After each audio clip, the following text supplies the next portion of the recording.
Hi all, welcome back to learners corner. ഇന്ന് നമ്മൾ discuss ചെയ്യാൻ പോകുന്നത് 8ാം ക്ലാസ്സിലെ പുതിയ ഇംഗ്ലീഷ് ടെക്സ്റ്റ് ബുക്കിലെ 1ാമത്തെ യൂണിറ്റിൻ്റെ ഇൻട്രൊഡക്ഷനാണ്. നമ്മളുടെ ഈ ഒരു യൂണിറ്റിൻ്റെ പേര് ബോൺസ് ഓഫ് ലൈഫ് എന്നാണ്. ബോൺസ് എന്ന് പറഞ്ഞിട്ടുണ്ടെങ്കിൽ എന്താണ്? ബന്ധങ്ങൾ അല്ലേ? ബോൺസ് ഓഫ് ലൈഫ് എന്ന് പറഞ്ഞാൽ ജീവിതത്തിലെ ബന്ധങ്ങൾ. ഈ ഒരു സമൂഹത്തിൽ നമുക്ക് ഒരുപാട് ബന്ധങ്ങൾ കാണാൻ കഴിയും, അല്ലെങ്കിൽ നമുക്ക് തന്നെ ഒരുപാട് ബന്ധങ്ങളുണ്ട് അല്ലേ? ഇപ്പം എന്താണ്? ഭാര്യയും ഭർത്താവും തമ്മിലുള്ള ബന്ധം, അമ്മയും മക്കളും തമ്മിലുള്ള ബന്ധം, അച്ഛനും മക്കളും തമ്മിലുള്ള ബന്ധം, പിന്നെ നമുക്ക് ഒരുപാട് സുഹൃത്ത് ബന്ധങ്ങളൊക്കെ ഉണ്ടാവും അല്ലേ? അങ്ങനെ ഒരുപാട് ബന്ധങ്ങളുള്ള ഒരു ജീവിതമാണ് നമുക്കുള്ളത് അല്ലേ? ഇനി ഇവിടെ തൊട്ട് താഴെയായിട്ട് മഹാത്മാഗാന്ധിൻ്റെ ഒരു കോട്ട് കൊടുത്തിട്ടുണ്ട്, നമുക്കതൊന്ന് നോക്കാം. The greatness of humanity is not in being human but in being humane. Humanity എന്ന് പറഞ്ഞാൽ എന്താണ്? മനുഷ്യത്വം അല്ലേ? The greatness of humanity is not being human. അതായത് നമ്മളെല്ലാവരും ഇപ്പോൾ മനുഷ്യന്മാരാണ്, പക്ഷേ മനുഷ്യന്മാരായതുകൊണ്ട് മാത്രം കാര്യമുണ്ടോ?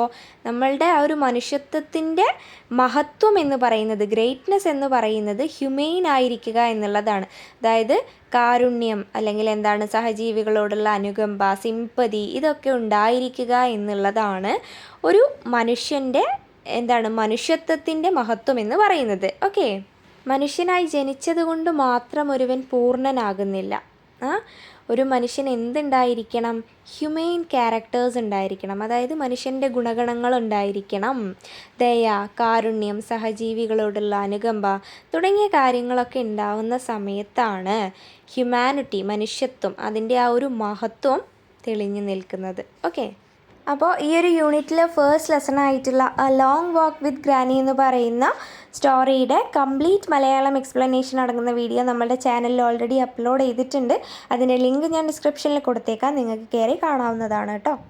Read and enjoy the comic strip below. താഴെ കൊടുത്തിരിക്കുന്ന കോമിക് സ്ട്രിപ്പ് വായിച്ച് എൻജോയ് ചെയ്യാനാണ് പറഞ്ഞിട്ടുള്ളത്. പിക്കിൾസ്. അപ്പം ഈ ഒരു പിക്ചർ കാണുമ്പോൾ നമുക്ക് മനസ്സിലാവും ഇവിടെ 2 ക്യാരക്ടേഴ്സാണുള്ളത്. ആരൊക്കെയാണ്?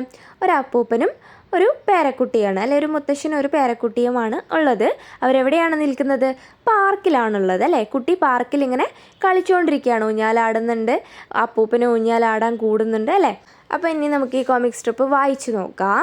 Life was a lot more dangerous when I was A kid. അപ്പോൾ ഇതാരാണ് പറയുന്നത്? അപ്പൂപ്പൻ പറയുകയാണ്, ജീവിതം എന്ന് പറയുന്നത് a lot more dangerous when I was A kid. ഞാൻ കുട്ടിയായിരുന്ന സമയത്ത് ജീവിതം എന്ന് പറയുന്നത് വളരെ അപകടം പിടിച്ചതായിരുന്നു എന്ന് പറയാണ്. അപ്പോൾ അതെന്തുകൊണ്ടാണ് അങ്ങനെ പറഞ്ഞത്? നമുക്ക് നോക്കാം. We don't have play grounds. ഞങ്ങൾക്ക് എന്താണ്? പ്ലേ ഗ്രൗണ്ട്സ് ഒന്നും ഉണ്ടായിരുന്നില്ല. അപ്പൂപ്പൻ്റെ കുട്ടിക്കാലത്തെ കാര്യമാണ് കേട്ടോ പറയുന്നത്. അവർക്ക് കളിക്കാനായിട്ട് എന്തുണ്ടായിരുന്നില്ല? പ്ലേ ഗ്രൗണ്ട്സ് ഒന്നും ഉണ്ടായിരുന്നില്ല. We played on rail road tracks and farm equipments. Farm equipments ഒക്കെ വെച്ചിട്ടും അതേപോലെ റെയിൽ റോഡിൻ്റെ ട്രാക്സ് ഒക്കെ ഉണ്ടാവില്ല, അതിലൂടെയൊക്കെ ആയിരുന്നു ഞങ്ങൾ കളിച്ചിട്ടുണ്ടായിരുന്നത് എന്ന് അപ്പൂപ്പൻ പറയാണ്. അപ്പം ഇവിടെ എന്താണ്? ഈ ഒരു കുട്ടിക്ക് കളിക്കാൻ പാർക്കുണ്ട്, പാർക്കിൽ ഒരുപാട് കാര്യങ്ങളൊക്കെ ഉണ്ടല്ലേ, ഊഞ്ഞാലൊക്കെ ഉണ്ട്, അപ്പോൾ അതിലൊക്കെ കളിക്കാം. എന്താണ്? അപ്പൂപ്പൻ്റെ കുട്ടിക്കാലത്ത് ഇതൊന്നും ഉണ്ടായിരുന്നില്ല എന്ന് പറയാണ്. വളരെ ഡേഞ്ചറസ് ആയിട്ടുള്ള സ്ഥലത്ത് നിന്നാണ് അപ്പൂപ്പൻ കളിച്ചിട്ടുണ്ടായിരുന്നത് എന്ന് പറയുകയാണ്, ചെറുപ്പകാലത്ത് കേട്ടോ. It was A wonder any of us survived. ഞങ്ങളൊക്കെ അതിജീവിച്ചത് തന്നെ അത്ഭുതമാണ് എന്ന് പറയാണ്. To get by you had to be tough and you had to grow up fast. അപ്പം അപ്പൂപ്പൻ എന്താണ്? നല്ല പ്രായമായിട്ടുണ്ട് അല്ലേ? അപ്പൂപ്പൻ ആ ഒരു കുട്ടിയുടെ ലെവലിലേക്ക് എത്തുക എന്ന് പറയുന്നത് ബുദ്ധിമുട്ടുള്ള ഒരു കാര്യമാണ്. ആ ഒരു ഏജിലേക്ക് എത്തുക എന്ന് പറയുന്നത് ബുദ്ധിമുട്ടുള്ള കാര്യം ആണ്. അതുകൊണ്ട് എന്താണ്? You had to grow up fast. നീ വേഗം വളർന്ന് വലുതാവും എന്ന് പറയുകയാണ് ആര്? അപ്പൂപ്പൻ. How old are you now son? അപ്പം അപ്പൂപ്പൻ ആ ഒരു കുട്ടീനോട് ചോദിക്കുകയാണ്, നിനക്കിപ്പോൾ എത്ര വയസ്സായി? അപ്പോൾ കുട്ടി പറയാണ് 6. അപ്പോൾ അപ്പൂപ്പൻ എന്താണ് പറയുന്നത്? When I was your age I was 8.5. അപ്പോൾ ഇവിടെ എന്താണ് അപ്പൂപ്പൻ പറയുന്നത്? എനിക്ക് നിൻ്റെ പ്രായമായിരുന്ന സമയത്ത് എനിക്ക് 8.5 വയസ്സാണ് എന്ന്. അപ്പോൾ കുട്ടിക്ക് ഇവിടെ 6 വയസ്സാണ്. അപ്പോൾ ഇവിടെ ഒരു തമാശയിലാണ് അപ്പൂപ്പൻ പറയുന്നത്, എനിക്ക് നിൻ്റെ പ്രായമായിരുന്ന സമയത്ത് എനിക്ക് 8.5 വയസ്സായിരുന്നു എന്നുള്ള കാര്യം. ഇതൊരു തമാശ എന്നുള്ളതിലുപരി ഇതിൽ കുറച്ച് സീരിയസ് ആയിട്ടുള്ള കാര്യങ്ങളും ഉണ്ട്. കാരണം പണ്ടത്തെ കാലത്ത് ഇപ്പോൾ ഒരു 5ാം ക്ലാസ് പഠിക്കുന്ന കുട്ടി, അല്ലെങ്കിൽ ഒരു 8ാം ക്ലാസ് പഠിക്കുന്ന കുട്ടി എന്ന് പറയുമ്പോൾ വീട്ടിലേക്കുള്ള കാര്യങ്ങളൊക്കെ ഓൾമോസ്റ്റ് ചെയ്യുന്ന കുട്ടിയായിരിക്കും. കുട്ടികളായിരിക്കും. എന്താണെന്ന് വെച്ചാൽ വീട്ടിലേക്ക് സാധനം വാങ്ങിക്കൊണ്ട് വരിക, കുക്ക് ചെയ്യുക, പിന്നെ വീട്ടിലെ കാര്യങ്ങളൊക്കെ നോക്കുക, അല്ലറ ചില്ലറ ചെറിയ പണികളൊക്കെ ചെയ്ത് കാശുണ്ടാക്കുക, അങ്ങനെയൊക്കെ ചെയ്യുന്നുണ്ടാവും ചെറിയ കുട്ടികളാണെങ്കിൽ പോലും പണ്ട് കാലത്ത്. പക്ഷേ ഇപ്പോൾ ഈ ഒരു കാലഘട്ടത്തിൽ 5ാം ക്ലാസ് പഠിക്കുന്ന കുട്ടി എന്ന് പറഞ്ഞിട്ടുണ്ടെങ്കിൽ കൊച്ചു കുട്ടിയാണ് നമുക്കല്ലേ. പക്ഷെ പണ്ട് അങ്ങനെയല്ലായിരുന്നു. കുട്ടികൾ കുറച്ചും കൂടെ മെച്വേർഡായിരുന്നു അന്നത്തെ കാലത്ത്, ഇപ്പോഴത്തെ കാലത്തെ അപേക്ഷിച്ച്. അങ്ങനെയൊരു സീരിയസ് ആയിട്ടുള്ള കാര്യം ഇതിൽ നമുക്ക് കാണാൻ പറ്റുന്നുണ്ട് കേട്ടോ. കുറച്ച് ക്വസ്റ്റ്യൻസ് കൊടുത്തിട്ടുണ്ട്, നമുക്കത് നോക്കാം. Who are the characters in the comic strip? Comment on the relationship between them. ഈ ഒരു കോമിക് സ്ട്രിപ്പിലെ ക്യാരക്ടേഴ്സ് ആരൊക്കെയാണ്, അവരുടെ റിലേഷൻഷിപ്പിനെ കുറിച്ച്, ആ ഒരു ബന്ധത്തിനെക്കുറിച്ച് കമൻറ്റ് ചെയ്യാനാണ് പറഞ്ഞിട്ടുള്ളത്. There are 2 characters in the comic strip. ഈ ഒരു കോമിക് സ്ട്രിപ്പിൽ 2 ക്യാരക്ടേഴ്സാണുള്ളത്. ആരൊക്കെയാണ്? An old man and a young boy. ഒരു വൃദ്ധനായ ആളും അതേപോലെ ഒരു ബോയുമാണുള്ളത്. Maybe they are grandfather and grandson. ഒരു പക്ഷേ അവർ ഗ്രാൻഡ് ഫാദറും ഗ്രാൻഡ് സണ്ണും ആകാം. Their relationship is so precious. അവർ തമ്മിലുള്ള ആ ഒരു ബന്ധം എന്ന് പറയുന്നത് വളരെ മൂല്യമേറിയതാണ്.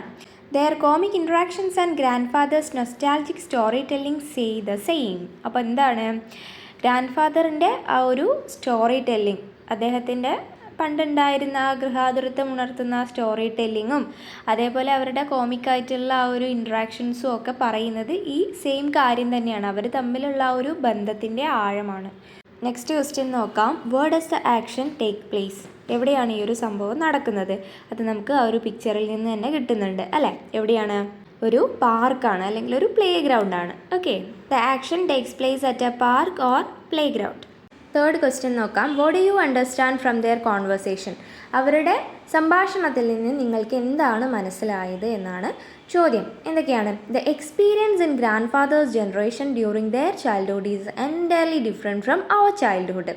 അതായത് ആ ഒരു കുട്ടിയുടെ ചൈൽഡ്ഹുഡ് അത് എന്ന് പറയുന്നത് ഗ്രാൻഡ് ഫാദറിൻ്റെ ജനറേഷനിലെ കുട്ടിക്കാലത്തുള്ള അനുഭവങ്ങളെക്കാൾ വളരെ വ്യത്യസ്തമായിരുന്നു എന്നാണ് പറയുന്നത്. Okay, they had no playgrounds to play in. അപ്പോൾ ഗ്രാൻഡ് ഫാദറിൻ്റെ ജനറേഷനിലുള്ള കുട്ടികൾക്ക്, അല്ലെങ്കിൽ ഗ്രാൻഡ് ഫാദർ കുട്ടിയായിരുന്ന സമയത്ത് അവർക്ക് കളിക്കാൻ പ്ലേ ഗ്രൗണ്ട്സ് ഒന്നും ഉണ്ടായിരുന്നില്ല. There were adventures at that time. ആ ഒരു സമയത്ത് അഡ്വഞ്ചേഴ്സൊക്കെ ഉണ്ടായിരുന്നു, അല്ലെങ്കിൽ അവർ സാഹസികമായിട്ടൊക്കെ ഉള്ള രീതിയിലാണ് കളിച്ച് വളർന്നത് എന്നാണ് പറയുന്നത്. നെക്സ്റ്റ് ക്വസ്റ്റ്യൻ എന്താണ്? Do you consider this conversation humorous? Why? ഈ ഒരു കോൺവെർസേഷൻ നിങ്ങൾ ഹ്യൂമറസ് ആയിട്ട് കൺസിഡർ ചെയ്യുന്നുണ്ടോ? ഉണ്ടെങ്കിൽ എന്തുകൊണ്ട്? അപ്പോൾ എന്താണ്? Yes, this conversation is considered to be humorous. ഈ ഒരു കോൺവെർസേഷൻ ഹ്യൂമറസ് ആയിട്ട് തന്നെയാണ് നമ്മൾ കൺസിഡർ ചെയ്യുന്നത്. The grandfather's way of talking, exaggerated story telling and the comparison between the older generation and the younger generation make the conversation humorous. അപ്പോൾ ഗ്രാൻഡ് ഫാദറിൻ്റെ ആ ഒരു സ്റ്റൈൽ ഓഫ് ടോക്കിംഗ്, അല്ലെങ്കിൽ ആ ഒരു സംസാര രീതി, അതേപോലെ എക്സാജറേറ്റഡ് സ്റ്റോറി ടെല്ലിംഗ്. എക്സാജറേറ്റഡ് എന്ന് പറഞ്ഞാൽ കുറച്ചൊന്ന് പൊലിപ്പിച്ച് പറയുക, അല്ലെങ്കിൽ അതിശയോക്തി കലർത്തി പറയുന്നതിനെയാണ് നമ്മൾ എന്ത് പറയുക? എക്സാജറേറ്റഡ് എന്ന് പറയുക. അപ്പോൾ എക്സാജറേറ്റഡ് ആയിട്ടുള്ള ആ ഒരു സ്റ്റോറി ടെല്ലിങ്, അതേപോലെ and the comparison between the older generation and the younger generation make the conversation humorous. അപ്പം അതായത് പഴയ തലമുറയെയും പുതിയ തലമുറയെയും കമ്പയർ ചെയ്യുന്നത്, ഇതൊക്കെ ഈ ഒരു കോൺവെർസേഷൻ ഹ്യൂമറസ് ആക്കി മാറ്റിയിട്ടുണ്ട് എന്നാണ് പറയുന്നത്. Okay, select A few comic strips like the one above and discuss them in groups. ഇത് നിങ്ങൾ സ്കൂളിൽ ചെയ്യേണ്ട കാര്യമാണ്. മുകളിൽ കൊടുത്തിരിക്കുന്നത് പോലെയുള്ള കോമിക് സ്ട്രിപ്സ് സെലക്ട് ചെയ്തിട്ട് നിങ്ങളുടെ ഗ്രൂപ്പിൽ അതിൻ്റെ ഡിസ്കഷൻസ് നടത്താനാണ് പറയുന്നത്. Sit in groups and try to prepare comic strips on any theme. അപ്പം ഗ്രൂപ്പായിട്ട് ഇരുന്നിട്ട് നിങ്ങൾ കോമിക് സ്ട്രിപ്സ് ഏതെങ്കിലും നിങ്ങൾക്ക് ഇഷ്ടപ്പെട്ട തീമിൽ പ്രിപ്പയർ ചെയ്യാനാണ് പറയുന്നത് കേട്ടോ. അപ്പോൾ ഇത് നിങ്ങൾ സ്കൂളിൽ ചെയ്യേണ്ട കാര്യങ്ങളാണ് കേട്ടോ. അപ്പോൾ നമ്മളുടെ ഈ ഒരു യൂണിറ്റിൻ്റെ ഫേസ്റ്റ് ലെസൺ, അതായത് A long walk with granny എന്ന് പറയുന്ന സ്റ്റോറിയുടെ കംപ്ലീറ്റ് മലയാളം എക്സ്പ്ലനേഷൻ അടങ്ങുന്ന വീഡിയോ നമ്മളുടെ ചാനലിൽ ഓൾറെഡി അപ്ലോഡ് ചെയ്തിട്ടുണ്ട്. അതിൻ്റെ ലിങ്ക് ഞാൻ ഡിസ്ക്രിപ്ഷനിൽ കൊടുത്തേക്കാം, നിങ്ങൾക്ക് കയറി കാണാവുന്നതാണ് കേട്ടോ. അപ്പോൾ ഈ ഒരു ക്ലാസ് നിങ്ങൾക്ക് യൂസ്ഫുൾ ആയിട്ടുണ്ടെങ്കിൽ എൻ്റെ ചാനൽ ഒന്ന് സബ്സ്ക്രൈബ് ചെയ്യാനും ഈ വീഡിയോ ഒന്ന് ലൈക്ക് ചെയ്യാനും നിങ്ങളുടെ കൂട്ടുകാരിലേക്ക് ഷെയർ ചെയ്യാനും മറക്കരുത് കേട്ടോ. See you with another video. Thanks for watching.